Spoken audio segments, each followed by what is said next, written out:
Assalamualaikum warahmatullahi wabarakatuh. Salam silaturahim sahabat virtual dimanapun Anda berada. Alhamdulillah kita berjumpa lagi dengan saya Wahyu Saputra yang akan membawakan acara Syiar Ramadan, dialog interaktif Hikmah Ramadan yang diselenggarakan oleh IAIN Ponorogo.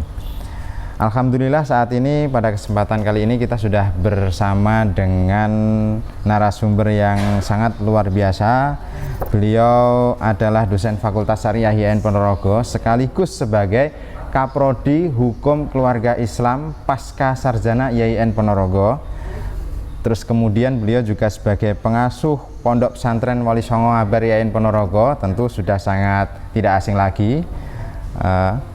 Terus juga anggota Majelis Ulama Indonesia Kabupaten Ponorogo. Beliau adalah Dr. Hajah Rohma Maulidia, Magister Agama, atau yang akrab dipanggil dengan Bu Nyai Lydia.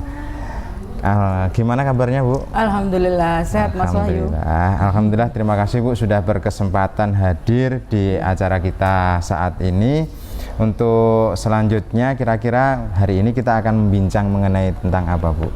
Hari ini topik kita tentang puasa dan kesehatan. Puasa dan kesehatan. Kayaknya topik yang sangat menarik sekali itu untuk dibincangkan. Nah, untuk selanjutnya waktu dan tempat saya persilahkan kepada Ibu untuk menjelaskan lebih detail tentang topik kita pada hari ini. Baik, terima kasih Mas Wahyu. Hari ini kita akan membahas tentang topik kesehatan dan puasa, tapi saya ingin menyapa terlebih dahulu seluruh keluarga besar IAIN Ponorogo dan seluruh masyarakat yang saya hormati, yang saya muliakan. Selamat menjalankan ibadah puasa. Mudah-mudahan seluruh ibadah kita dan seluruh amal kita di bulan suci ini diridhoi Allah Subhanahu wa taala. Amin amin amin.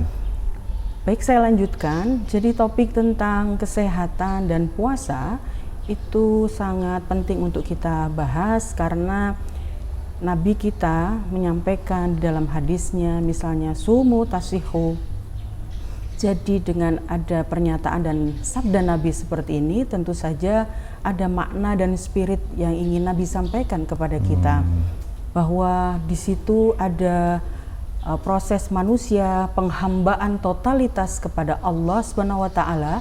Kemudian ada juga proses kita untuk memiliki empati kepada sesama, dan juga di situ ada spirit bahwa kita sebagai manusia diminta untuk menahan makan, minum, dan hal-hal yang membatalkan puasa, yang sesungguhnya itu dibolehkan dalam kehidupan kita sehari-hari. Bukankah makan, minum itu sesuatu yang dibolehkan, begitu? Yang dibolehkan. Tetapi kemudian kita diminta oleh Allah untuk mengendalikannya, dan kemudian secara disiplin kapan harus mulai sahur, kemudian menunggu waktu berbuka puasa, seperti itu.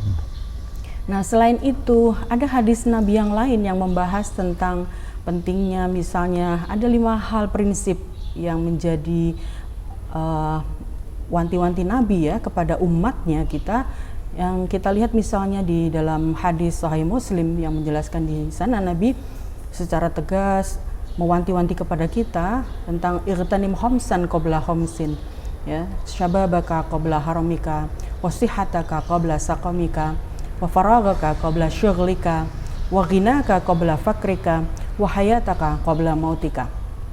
Jadi aspek penting yang disebut Nabi di dalam hadis tadi adalah tentang pentingnya menjaga kesehatan. Salah satunya. Seperti itu Mas Wahyu. Ya, kira-kira spirit yang terkandung di dalam puasa sendiri ketika dikaitkan dengan kesehatan apa, Bu? Ya. Baik. Ada beberapa riset dalam jurnal yang bisa kita lacak melalui Elsevier atau Google Scholar ya. Saya kira banyak sekali ilmuwan-ilmuwan yang sudah membahas tentang apa keterkaitan antara puasa dengan kesehatan. Misalnya kita bisa lacak di tulisan yang di jurnal internasional, ada tulisan dari dokter ya Sharma, kemudian juga kalau di Indonesia itu ada Profesor Dr. Suwito Endra, spesialis penyakit dalam. Beliau secara gamblang menyampaikan bahwa ada keterkaitan yang kuat bahwa dengan adanya proses puasa itu adalah proses regenerasi sel-sel tubuh kita. Saat pada posisi kita menahan makan, minum, itu sesungguhnya kita sedang menciptakan hormon, sel baru. hormon endorfin. Hormon endorfin itu hormon bahagia. Oh, hormon gitu. bahagia. Sehingga ketika kita bicara tentang puasa, di situ kesehatannya tidak saja kesehatan fisik gitu ya, tetapi kesehatan holistik, kesehatan mental dan juga kesehatan fisik gitu.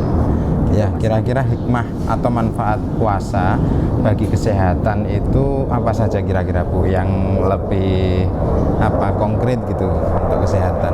Baik.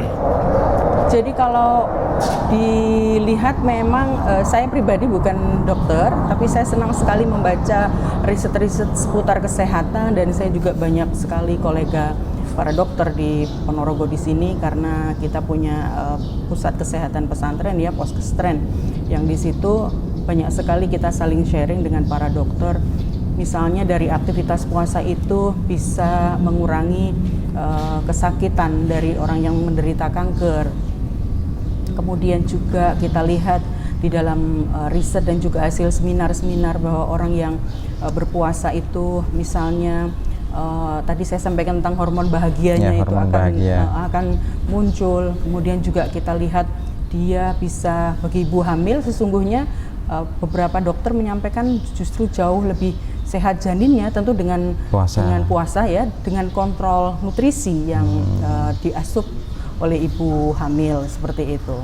Nah, ada beberapa hal ya, kanker, kemudian hormon, dan bagi ibu hamil itu lebih sehat untuk kesehatan. Tentu dengan bahasa saya konsultasi dengan ahli medis begitu. Ya, ini untuk closing statement Bu, kira-kira apa yang bisa disampaikan kepada para sahabat virtual semuanya mengenai kaitannya dengan kesehatan dan puasa itu Bu? Baik, terima kasih Mas Wahyu. Jadi kalau kita lihat sesungguhnya Islam ini ingin memberikan penekanan yang sangat serius dan penting tentang manusia itu punya kesehatan holistik. Kesehatan holistik itu kesehatan lahir dan batin, mental, spiritual, dan juga kesehatan fisik. Untuk apa sesungguhnya tubuh yang sehat itu? Tubuh yang sehat tentu saja bagian dari investasi penting kita untuk bisa bekerja lebih produktif dan juga tentu saja untuk beribadah lebih maksimal dan optimal. Jadi spirit yang bisa kita lihat dari semangat pentingnya kita menjaga kesehatan adalah bisa lebih maksimal dalam beribadah. Oke, terima kasih, sangat luar biasa penyampaian dari Ibu Dr. Hajah Rohmah Maulidia tadi mengenai tentang tema kesehatan dan puasa. Tentunya bagi sahabat-sahabat virtual semuanya, tentu kita tidak puas lah hanya waktu sebentar saja untuk menyerap ilmu beliau. Jadi bagi sahabat-sahabat virtual, jika ingin lebih dalam menimba ilmu kepada beliau, silahkan sahabat-sahabat virtual mendaftarkan diri di IAIN Ponorogo, baik S1 ataupun S2 karena beliau kebetulan juga mengajar di Pascasarjana IAIN Ponorogo. Jadi mumpung masih ada kesempatan, pendaftaran sampai dibuka sampai tanggal 9 Mei 2021 kalau tidak salah, jalur UMPTKEN. Silahkan untuk mendaftar dan tentu banyak sekali kesempatan yang bisa diperoleh ketika sahabat-sahabat virtual semuanya kuliah di IAIN Ponorogo. Jadi kuliah pertama IAIN Ponorogo itu adalah kampus PTKIN negeri di Karisdenan Madiun ya, yang coba dilihat PTKI atau kampus Islam negeri yang lain nggak ada kecuali di IAIN Ponorogo.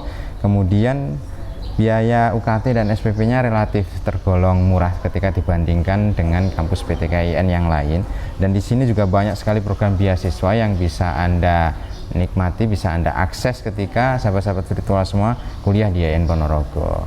Itu tadi sekilas profil dari IAIN Ponorogo, dan terima kasih kepada Ibu Punyai yang telah memberikan kesempatan dan waktunya untuk memberikan ceramah singkat kepada sahabat-sahabat virtual semuanya.